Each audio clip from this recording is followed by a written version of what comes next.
Bismillahirrahmanirrahim. Assalamualaikum warahmatullahi wabarakatuh. Kaifa halukum ayyuhat tullab wat talibat? Arju an takunu fi khairin wa afiyah kulla yawm. Amin ya rabbal alamin. Wa ana aidan fi khairin wa afiyah. Alhamdulillah. نلتقي كما هي العادة في درسنا اللغة العربية المحبوبة.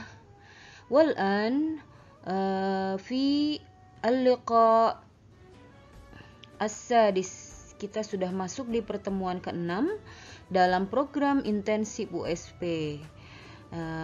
Dan di pertemuan ke-6 ini kita akan membahas tentang an-na'tu, yaitu na'at, wasmul isyarah, isim isyarah, serta ismut tafdil dan isim tafdil. Hayya naftah bi qiraati basmalah. Bismillahirrahmanirrahim. Oke, sekarang kita akan membahas dari yang pertama tentang na'at. Na'at sama dengan sifat, adalah kata yang menjadi sifat kata sebelumnya. Ya, jadi na'at itu kata lainnya adalah sifat. Ya, dia menjadi sifat dari kata sebelumnya. Na'at atau sifat selalu mengikuti kata sebelumnya dalam semua keadaan i'rab, yaitu mufrad, ya. Apabila dalam keadaan mufrad, man'utnya atau kata yang disifatinya berarti na'atnya juga harus mufrad, ya. Kemudian musanna, apabila man'utnya atau mausufnya itu musanna, maka na'atnya juga harus musanna. Apabila man'ut atau mausufnya jama', maka na'atnya juga harus jama'. Begitu pula dengan mudzakkar, muannas, ma'rifat dan nakirah, ya. Jadi sifat atau na'at itu selalu mengikuti man'utnya atau mausufnya atau isim yang disifatinya dalam semua keadaan. Dan sekarang kita akan memperhatikan beberapa contoh tentang na'at dan man'ut atau sifat dan mausuf. Ini ada sebuah tabel yang berisi kolom-kolom. Kolom pertama al-jumlah, tentang susunan kalimat, ya, yang di dalamnya ada na'at dan man'ut. Kemudian kolom kedua adalah na'at atau sifatnya. Kata yang menjadi na'at ada di kolom kedua. Dan kolom ketiga man'ut adalah kata yang menjadi man'ut. Dan kolom keempat adalah i'rab atau kedudukan atau bentuk kata man'ut tersebut. Oke, kita lihat ya. Yang pertama, contoh. Ja'a talibun mahirun. Telah datang seorang pelajar yang cerdas. Oke, di kata ini ada sifat atau na'at dan man'utnya atau mausufnya. Kita lihat, manakah kata yang menjadi na'at atau sifat, yaitu mahirun. Oke, mahirun ini artinya cerdas, ya. Dia menjadi sifat dari siapa? Dari talibun, ya, dari pelajar laki-laki atau seorang pelajar laki-laki. Nah, man'ut itu posisinya lebih dahulu dari na'at. Ya, jadi kedudukannya dalam susunan kalimat itu man'ut atau sesuatu yang disifati itu lebih dahulu daripada na'at. Na'at itu posisinya setelah man'ut, ya. Kita lihat di sini. Man'ut atau mausufnya yaitu talibun. Dia itu isim apa? Isim mufrad, ya. Artinya kan satu orang pelajar laki-laki, betul.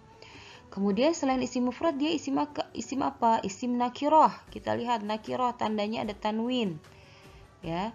Jadi talibun ini isim mufrad nakirah juga, maka kalau dia memiliki sifat atau na'at, maka na'atnya juga harus mengikuti man'utnya. Talibun mahirun, mahirun juga mufrad. Kemudian dia juga isim nakirah, ada tanwinnya di situ. Ya, ini maksud dari na'at itu selalu mengikuti man'utnya dalam semua keadaan. Ya, kita lihat contoh kedua. Hadarat at-talibatu an-nasyitatu fil fasl. Telah hadir seorang pelajar perempuan yang rajin di kelas. Ya, dari sini kamu sudah bisa menebak manakah yang menjadi na'at dan man'ut. Na'atnya adalah, kata sifatnya adalah an-nasyitah, yang rajin, ya. Man'utnya atau mausufnya yaitu kata at-talibatu, seorang pelajar perempuan. Nah, kita lihat man'utnya ini isim apa? Yang pertama isim mufrad. Betul ya, seorang pelajar perempuan. Mu'annas, dia mu'annas juga. Nah, kemudian ma'rifat, dia juga isim ma'rifat, ada alnya. Nah, apakah na'atnya mengikuti man'utnya di sini? Ya, betul. Kita lihat an-nasyitatu. Dia mufrad juga. Kemudian an-nasyitatu juga mu'annas, menunjukkan perempuan. An-nasyitatu juga ma'rifat, menunjukkan dia isim ma'rifat, ada alnya. Nah, dari sini kita tahu bahwa na'at dan man'ut atau man'utnya itu selalu mengikuti na'atnya dalam semua keadaan. Contoh ketiga, al-la'ibu dan najihuna dhahibuna ila Yaban. Para pemain yang sukses itu mereka pergi ke Jepang. Nah, para pemain yang sukses itu berarti jamak ya. Kita lihat. Man'utnya adalah al-la'ibun. Ini ada waw dan nun, berarti dia jamak mudzakkar salim. Apakah na'atnya juga seperti itu? Kita lihat. An-najihun. Ya, betul sama ya, ada waw dan nun. Ada alif lamnya juga di depan. Nah, seperti itu ya. Jadi sudah jelas man'utnya adalah al-la'ibun, na'atnya adalah an-najihun. Begitu pula dengan contoh keempat dan kelima. Miss Lili sudah jelaskan di sini ada na'at dan man'utnya. Semoga kalian bisa memahami bagaimana kedudukan man'ut dan na'at dalam sebuah kalimat. Oke, sekarang kita akan melihat tugas yang harus kalian kerjakan tentang na'at dan man'ut. Uktub an-na'ta wal man'uta fil makanil munasib. Tulislah na'at dan man'ut di tempat yang sesuai. Ya, di kolom pertama ini adalah susunan kalimatnya. Kolom kedua kalian taruh di sini na'atnya. Kolom ketiga kalian taruh di sini man'utnya. Yang pertama kalimatnya berbunyi al-masjidul jami'u qaribun min baiti. Masjid yang besar itu atau masjid jami' itu dekat dari rumahku. Manakah na'atnya? Kamu taruh di sini. Manakah man'utnya? Kamu taruh di sini. Oke? Yang kedua, wal harbu laisat amron jadidan. Dan perang itu bukanlah urusan atau perkara yang baru. Manakah yang menjadi na'at? Kamu taruh di sini. Mana yang jadi man'ut? Kamu taruh di sini. Yang ketiga, safaru akhi ilal mudunil kabirati fil alam. Saudara laki-lakiku pergi ke kota-kota yang besar di dunia. Oke, udah tahu ya na'at dan man'utnya. Zaharal fasadul kabiru fil mujtama. Telah muncul kerusakan yang besar di masyarakat. Oke, taruh di sini na'atnya, taruh di sini man'utnya. Dan yang terakhir, al-qisasul muhadzabatu anir rusuli fil Quran. Kisah-kisah yang mendidik tentang rasul-rasul itu ada di dalam Al-Quran ya. Taruh di sini na'atnya, taruh di sini man'utnya. Fahimtum? Alhamdulillah, tadi kita sudah membahas tentang na'at dan man'ut. Sekarang yang kedua, kita akan membahas tentang isim isyarah. Ismul isyarah. Apakah isim isyarah itu? Isim isyarah adalah isim yang digunakan untuk menunjuk sesuatu, ya. Biasanya dia disebut kata tunjuk. Isim isyarah mengikuti sesuatu yang ditunjuk dalam semua keadaan i'rabnya. Ya, jadi sama dengan na'at dan man'ut, isim isyarah juga mengikuti sesuatu yang ditunjuk dalam semua keadaan i'rabnya. Artinya, sesuatu yang ditunjuk itu apa? Kata yang jatuh setelah isim isyarah. Ya. Isim isyarah terbagi dua. Satu, isim isyarah untuk jarak dekat. Dan kedua, isim isyarah untuk jarak jauh. Masih bingung tentang isim isyarah? Nanti kita lihat di slide selanjutnya. Penjelasan tentang isim isyarah jarak dekat dan isim isyarah jarak jauh. Oke, pada slide ini kita akan membahas tentang isim isyarah jarak dekat. Apa saja sih isim isyarah jarak dekat? Nah, isim isyarah jarak dekat. Di kolom pertama ini adalah bentuk isimnya, dalam keadaan mufradnya seperti apa, dalam keadaan musannanya seperti apa, dalam keadaan jamaknya seperti apa.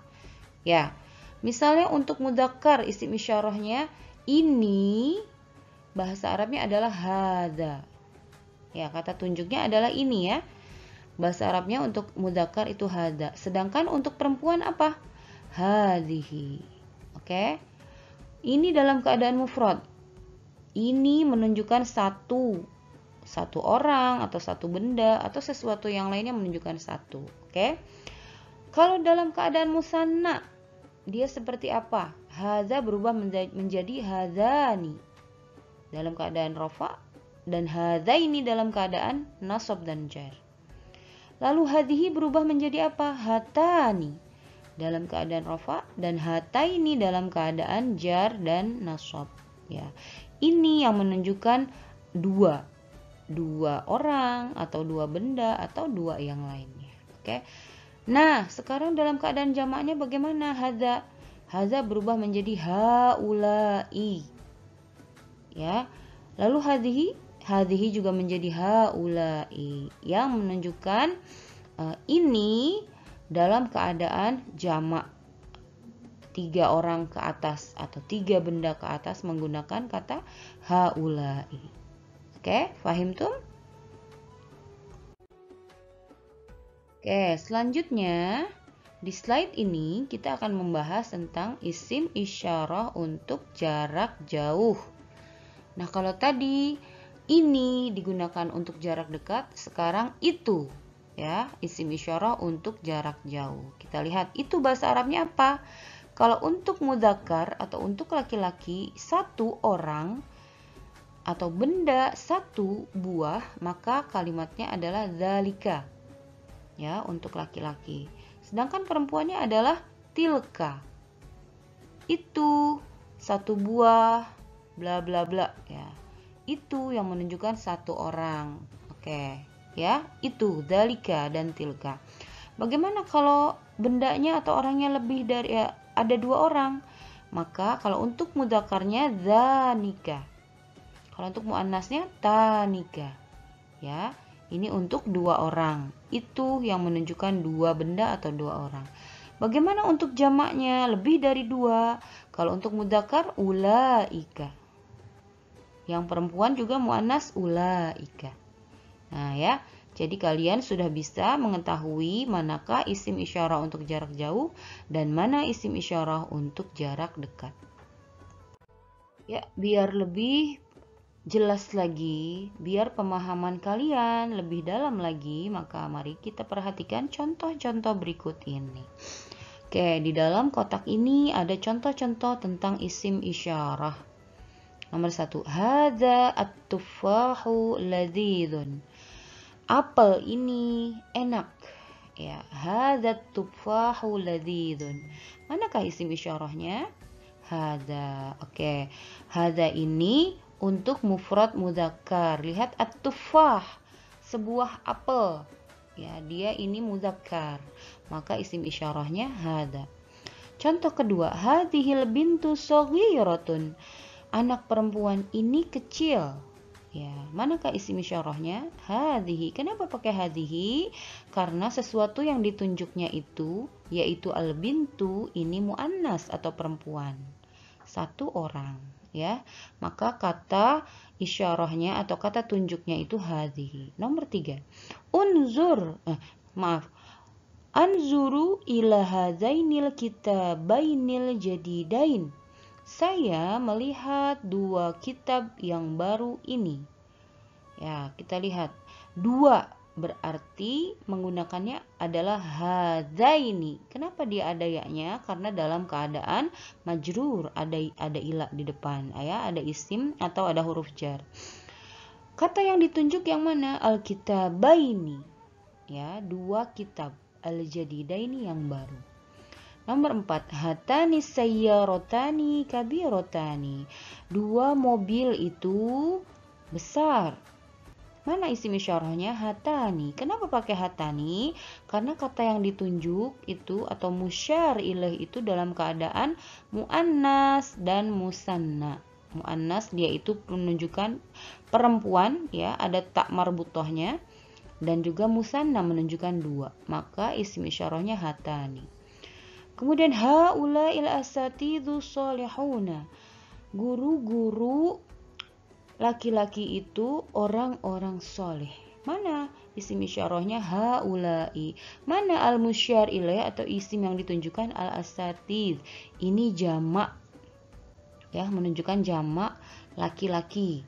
Ya, maka ininya apa isim isyarahnya haula'i.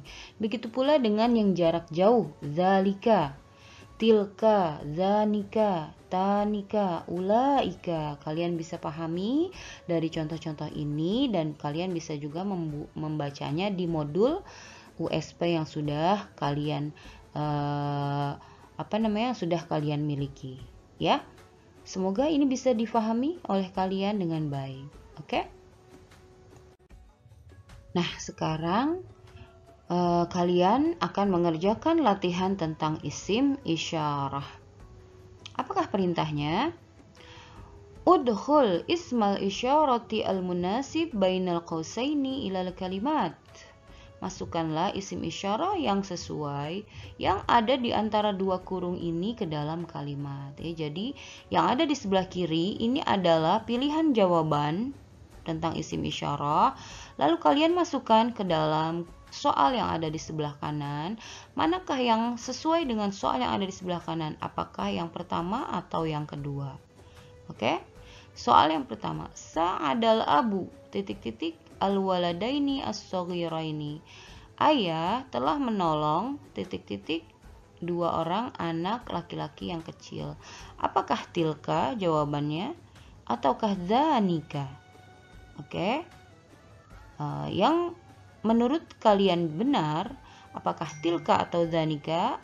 Tulis di titik-titik yang ada di sini. Nomor 2, marortu bi al-masajidil kubra. Saya melewati masjid-masjid yang besar. Apakah haulai jawabannya atau hazaini? Oke, yang benar kamu tulis di sini.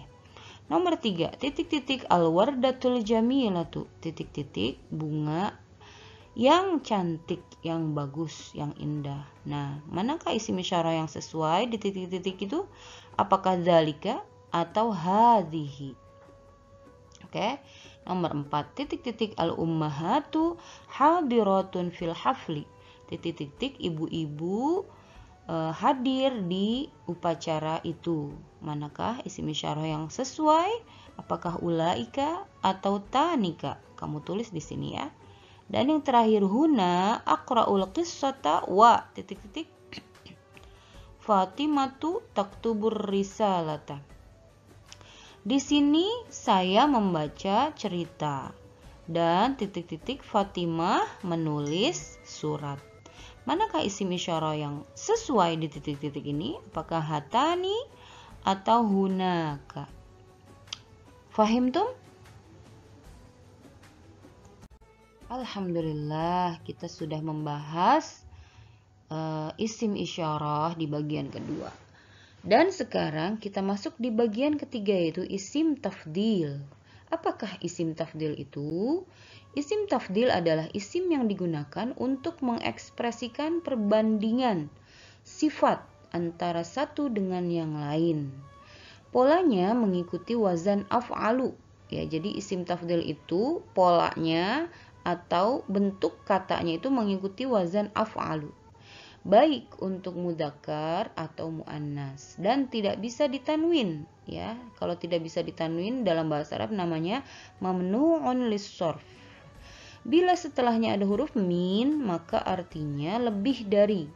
Ya, jadi kalau setelah isim tafdil itu min maka artinya lebih dari. Namun bila setelahnya tidak ada huruf min maka artinya paling ya. Kalau setelahnya tidak ada huruf min maka artinya paling ya. Jadi isim tafdil adalah isim yang digunakan untuk memperbandingkan sifat satu dengan yang lain. Dalam bahasa Indonesianya lebih dari atau paling. Oke? Kita lihat slide selanjutnya untuk lebih memahami tentang isim tafdil.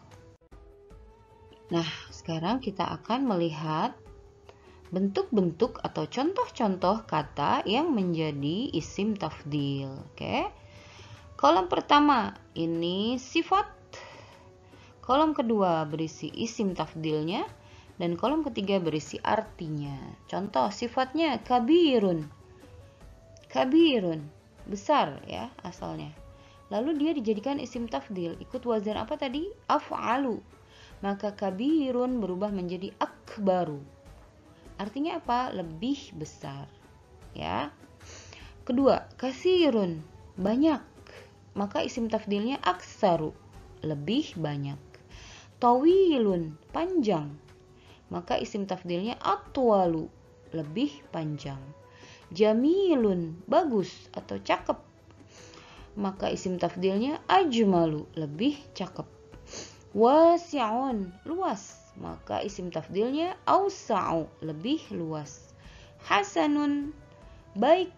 Maka isim tafdilnya ahsanu, lebih baik. Qaribun, dekat.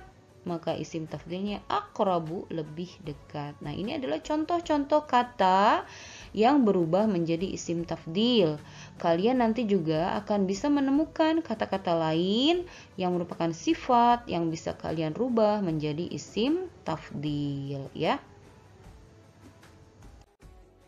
Nah, sekarang kita akan melihat isim tafdil dalam susunan kalimat. Ya.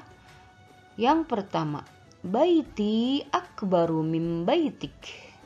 Baiti, rumahku, akbaru, lebih besar dari rumahmu, min baitik.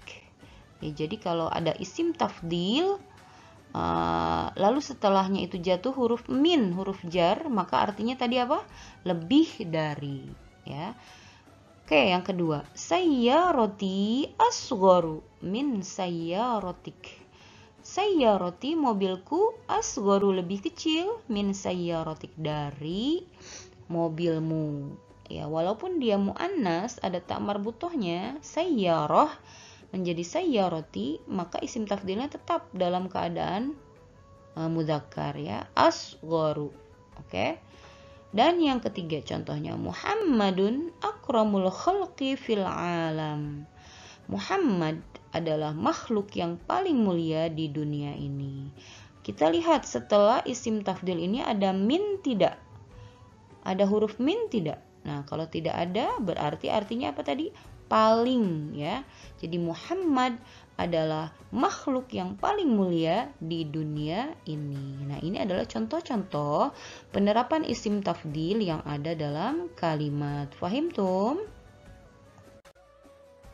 Alhamdulillah, sekarang kita sudah tiba di slide yang menjelaskan tentang tugas yang harus kalian kerjakan dalam isim tafdil. Terjemahkanlah kalimat berikut ke dalam bahasa Arab.